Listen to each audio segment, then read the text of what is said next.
Yeah, it was a great game. I thought, obviously the final score really doesn't illustrate how competitive the game was and how hotly contested it was. Davidson's obviously a terrific team, as evidenced by the way that they beat us 9 days ago.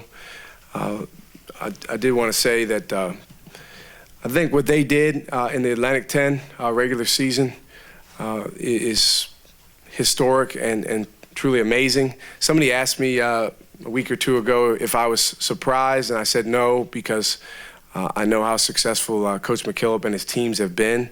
But we researched it when we came to the Atlantic 10 a few years ago.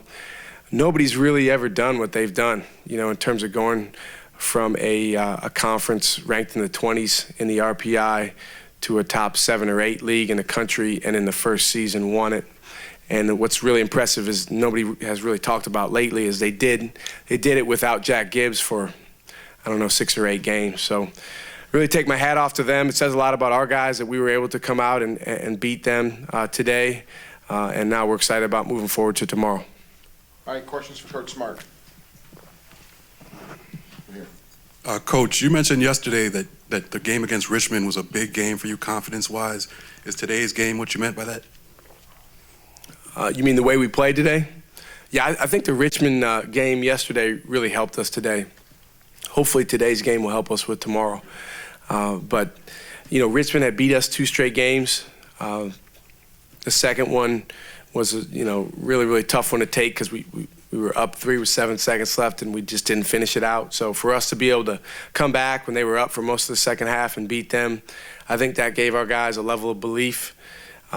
Bree really has provided a swagger for us for 3.5 years, and then when he went out so abruptly, we had to kind of find ourselves again, not so much in terms of how we play, but in terms of who we are and our identity. So these 2 games have been big in helping reshape that. Paul. How important was it to have Jonathan get inside that zone off the dribble? Yeah, it was big. I thought it was a really good adjustment by Davidson to go zone, and it threw us off for a few possessions. We got a little stagnant. It's always a tricky situation where when you have a lead, how aggressive you want to be, because you certainly don't necessarily want to shoot in the first 5-10 seconds of the shot clock, but at the same time you want to be aggressive. Johnny, I thought overall, gave us a huge lift. Jaquan was in foul trouble, so Johnny came in and played big minutes. The most impressive thing he did actually was on the defensive end. He didn't play perfect, but he really defended their guys, for him really well. He's had issues with alertness in the past and staying aware and ready. Today was a good game for him in that respect. And then the way that he went to the foul line and made free throws was huge. Chris. Coach, 9 days ago you guys went down, got down early and weren't able to respond. Today you went down 16-4 and answered with a 40-12 run. Can you talk about what was different this time around? Well, I think our guys had more of a, as Oliver used to say, a steely resolve to keep playing and keep fighting.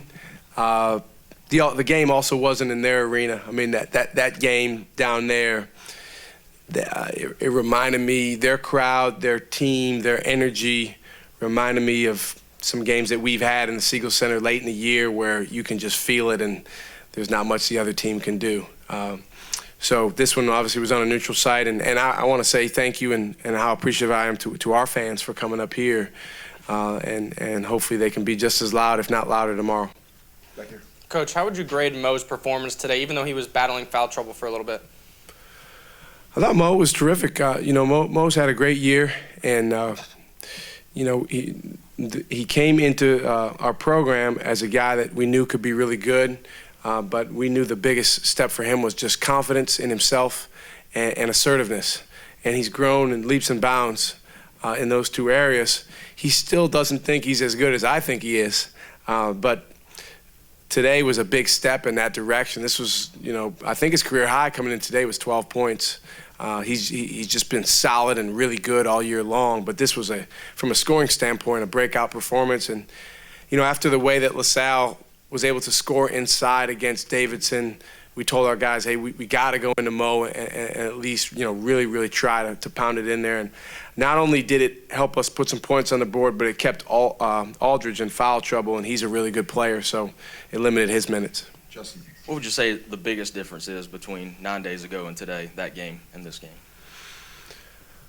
Well, I think we played with better energy.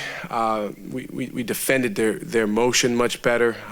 Certainly we were far from perfect, but Davidson's a team, if you're just a half step off defending their motion, they make you pay and they make you look really, really bad.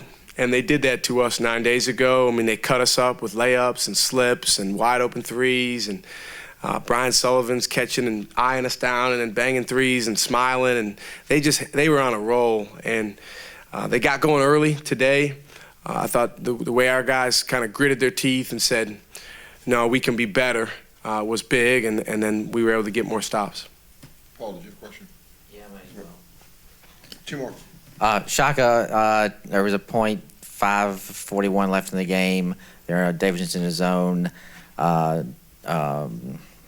Trevion was calling for the ball, got it, made it.